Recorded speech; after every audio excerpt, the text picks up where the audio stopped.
Hello friends, स्वागत है आपका आपके अपने चैनल आस्था क्लासेस बाय रतिराम। दोस्तों, जैसा कि हम लोगों ने मेंसुरेशन का पार्ट नंबर 2 कवर कर लिया था, तो आज हम लोग मेंसुरेशन का पार्ट नंबर 3 देखने जा रहे हैं। इससे पहले आपसे रिक्वेस्ट है, आप चैनल पर नए हैं तो चैनल को सब्सक्राइब जरूर कर लीजिएगा।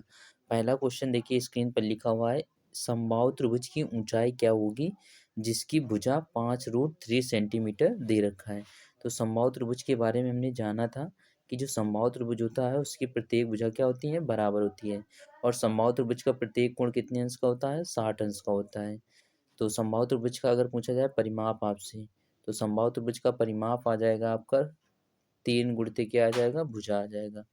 क्षेत्रफल हमने बताया हुआ था, तो क्षेत्रफल बराबर होता था आपका √3/4 भुजा स्क्वायर होता था। √3/4 भुजा स्क्वायर होता है। और ऊंचाई अगर आपसे पूछा जाए, ऊंचाई h बराबर होता है √3/2a। तो ऊंचाई और भुजा में संबंध क्या होता है, h बराबर होता है आपका ऊंचाई √3/2a होता है। तो परिमाप आपसे पूछा जाएगा तो आप बताएंगे 3 गुणित भुजा होता है। क्षेत्रफल होता है आपका √3/4 भुजा स्क्वायर होता है। समबाहु त्रिभुज की सभी भुजाएं क्या होती हैं, बराबर होती हैं। और प्रत्येक कोण कितने अंश का होता है, 60 अंश का होता है। अब देखिए, पहला ऑप्शन जो लिखा हुआ है, पहला क्वेश्चन जो लिखा हुआ है, ऊंचाई हमसे पूछा गया है h का मान, और h बराबर होता है आपका √3/2a होता है। देखिए, भुजा दे रखा है, भुजा a का मान दे रखा है 5√3। तो हम लोग रखेंगे √3/2a, ये आ जाएगा आपका √3/2 आ जाएगा। और ए का मान दे रखा है, भुजा दे रखा है 5√3 दे रखा है। अब देखिए, √3 का मल्टीप्लाई करेंगे तो 3 बन जाएगा। 3 में से 5 का मल्टीप्लाई करेंगे तो ये आ जाएगा 15, और बटे कितना आ जाएगा, 2। 15 में से 2 का डिवाइड करेंगे तो ये आ जाएगा 7.5 आ जाएगा।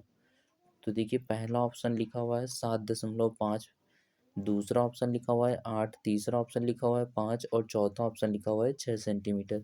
तो जो ऊंचाई पूछी गई है, एच का मान कितना आ जाएगा, 7.5 सेंटीमीटर आ जाएगा। ए ऑप्शन आपका राइट आंसर हो जाएगा। चलिए हम लोग अगला क्वेश्चन देख लेते हैं। अगला क्वेश्चन अर्धवृत्त से है। तो अर्धवृत्त देखिए, अर्धवृत्त क्या होता है, ये आप क्या, ये वृत्त का आधा करेंगे तो ये क्या आ जाएगा, अर्धवृत्त आ जाएगा। तो देखिए, वृत्त की परिधि टोटल कितनी होती थी, 2πr। तो अगर पूछा जाए कि अर्धवृत्त की परिधि कितनी आ जाएगी, तो देखिए ये कितना हो जाएगा आपका, 2πr का आधा πr आ जाएगा। और ये कितना होता है, 2r और होता है। तो ये अगर पूछा जाए वृत्त की, अर्धवृत्त की परिधि अगर टोटल पूछा जाएगा आपसे, तो अर्धवृत्त की परिधि आ जाएगी आपकी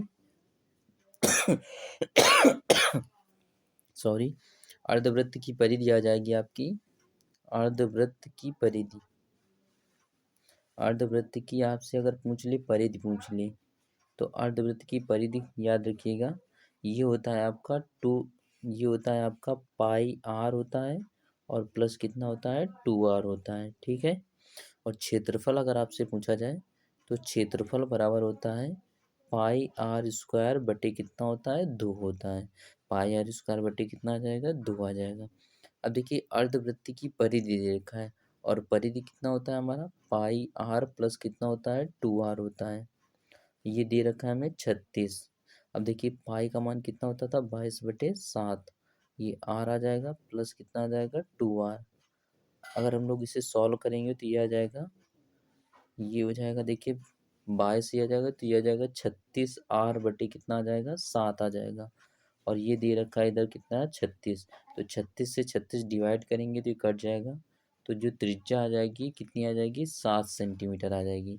त्रिज्या 7 सेंटीमीटर आ जाएगी। और हमसे पूछा गया है कि क्षेत्रफल ज्ञात कीजिए। तो क्षेत्रफल आ जाएगा आपका πr² बटे कितना आ जाएगा, 2 आ जाएगा। तो रख लेते हैं हम लोग मान। तो पाई का मान कितना आ जाएगा, 22/7 आ जाएगा। आर का मान आ जाएगा 7 × 7, और बटे कितना आ जाएगा, 2।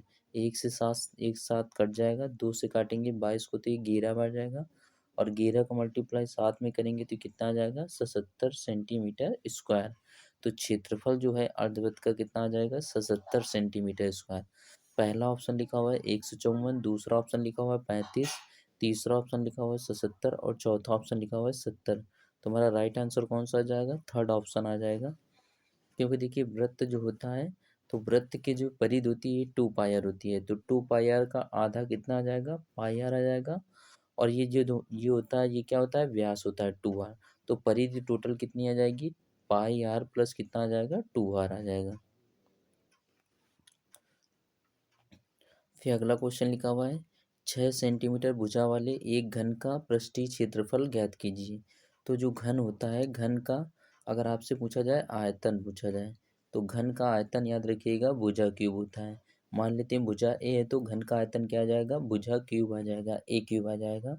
घन का अगर पूछा जाए पृष्ठीय क्षेत्रफल पूछा जाए, घन का पृष्ठीय क्षेत्रफल अगर आपसे पूछा जाए, तो ये होता है 6a² होता है। कितना होता है, 6a²। अगर आपसे घन का विकर्ण पूछा जाए, घन का क्या पूछा जाए आपसे, विकर्ण, तो घन का विकर्ण होता है भुजा√3। मान लेते हैं भुजा ए थी, तो कितना आ जाएगा, a√3 आ जाएगा। तो घन के बारे में 3 चीज़ें याद रखिएगा। घन का आयतन आपका भुजा क्यूब होता है, घन का पृष्ठीय क्षेत्रफल 6a² होता है, और घन का विकर्ण भुजा√3 होता है। भुजा हमने कितना माना हुआ है, यहाँ पे ए माना हुआ है। अब देखिए क्वेश्चन लिखा हुआ है 6 सेंटीमीटर भुजा, तो ए का मान जो दे रखा है, भुजा कितना दे रखा है, 6 सेंटीमीटर, और पृष्ठीय क्षेत्रफल निकालना है तो 6a² होता है। तो 6 रखेंगे, ए का मान कितना आ जाएगा, 6, तो 6 का स्क्वायर आ जाएगा, तो ये आ जाएगा 6 का स्क्वायर 36 हो जाएगा, और 36 में से 6 का मल्टीप्लाई करेंगे तो ये आ जाएगा 216। तो देखिए पहला ऑप्शन लिखा हुआ है 216, दूसरा ऑप्शन लिखा हुआ है 296, तीसरा ऑप्शन लिखा हुआ है 286, और चौथा ऑप्शन लिखा हुआ है 36। तो हमारा राइट आंसर कौन सा आ जाएगा, ए ऑप्शन आ जाएगा। चलिए हम लोग अगला क्वेश्चन देखते हैं। अगला क्वेश्चन लिखा हुआ है यदि एक घन का पार्श्व पृष्ठीय क्षेत्रफल 144 वर्ग सेंटीमीटर है, तो उसकी भुजा की लंबाई ज्ञात कीजिए। तो पार्श्व पृष्ठीय क्षेत्रफल कितना होता है, 4a² होता है। कितना होता है, 4a², और ये दे रखा है हमें 144। 4 से डिवाइड करेंगे तो ये आ जाएगा, 4×3 = 12 आ जाएगा, 2 बचेंगे हो जाएंगे 24, तो 4×6 कितना आ जाएगा, 24। तो a² बराबर कितना आ जाएगा, 36 आ जाएगा। तो अगर हम लोग भुजा निकालेंगे तो a का मान कितना आ जाएगा, 6 आ जाएगा। तो हमसे पूछा गया है भुजा, तो पार्श्व पृष्ठीय क्षेत्रफल आपका होता है 4a², और इसका मान 144 दे रखा था, 4 से डिवाइड करेंगे तो 36 आ जाएगा।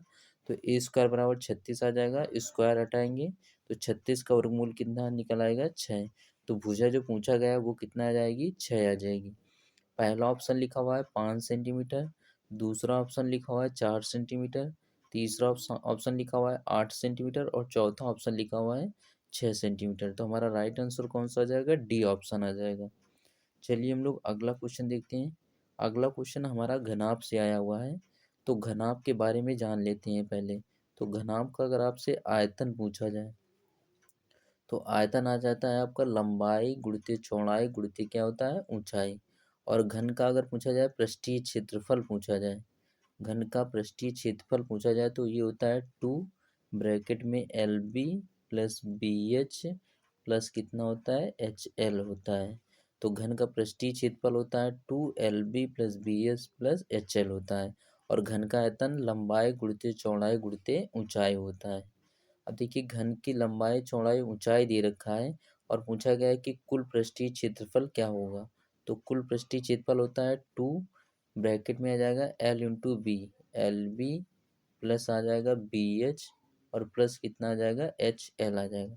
तो 2 ऐसे ही रखेंगे, LB, L का मान कितना दे रखा है, 5, और B का मान दे रखा है 2, फिर प्लस B का मान 2 दे रखा है, और H का मान कितना दे रखा है, 4। फिर H का मान 4 दे रखा है, और L का मान 2 दे रखा है।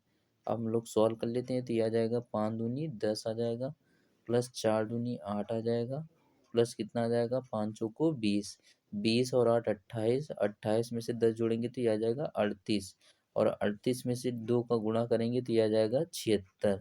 तो 76 कुल पृष्ठीय क्षेत्रफल कितना आ जाएगा, 76 सेंटीमीटर स्क्वायर आ जाएगा। पहला ऑप्शन लिखा हुआ है 84 सेंटीमीटर स्क्वायर, दूसरा ऑप्शन लिखा हुआ है 152 सेंटीमीटर स्क्वायर, तीसरा ऑप्शन लिखा हुआ है 38 सेंटीमीटर स्क्वायर, और चौथा ऑप्शन लिखा हुआ है 76 सेंटीमीटर स्क्वायर। तो हमारा राइट आंसर कौन सा आ जाएगा, डी ऑप्शन आ जाएगा। अगला क्वेश्चन लिखा हुआ है एक घन का कुल पृष्ठीय क्षेत्रफल दे रखा है। तो घन का कुल पृष्ठीय क्षेत्रफल होता है 6a², और ये दे रखा है हमें 864। 6 से डिवाइड करेंगे तो 6 कम 6 आ जाएगा, 2 बचेंगे, 6 चौक 24 आ जाएगा, फिर 6 चौक 24 आ जाएगा, 6 चौक 24 आ जाएगा। देखिए 6a² बराबर करेंगे 864। अब 6 से डिवाइड करेंगे तो ये आ जाएगा 6 कम 6 आ जाएगा, और 6 चौक 24 और 6 चौक 24 स्क्वायर हटाएंगे तो वर्गमूल लेंगे। 144 का वर्गमूल कितना आ जाएगा 12। तो जो भुजा पूछा गया है वो कितनी आ जाएगी 12 आ जाएगी। और पूछा गया है हमसे आयतन ज्ञात कीजिए, तो घन का आयतन हम क्या होता है भुजा क्यूब होता है। तो 12 का क्यूब करेंगे हम लोग, तो 12 का क्यूब आ जाएगा 1728 सेंटीमीटर क्यूब आ जाएगा।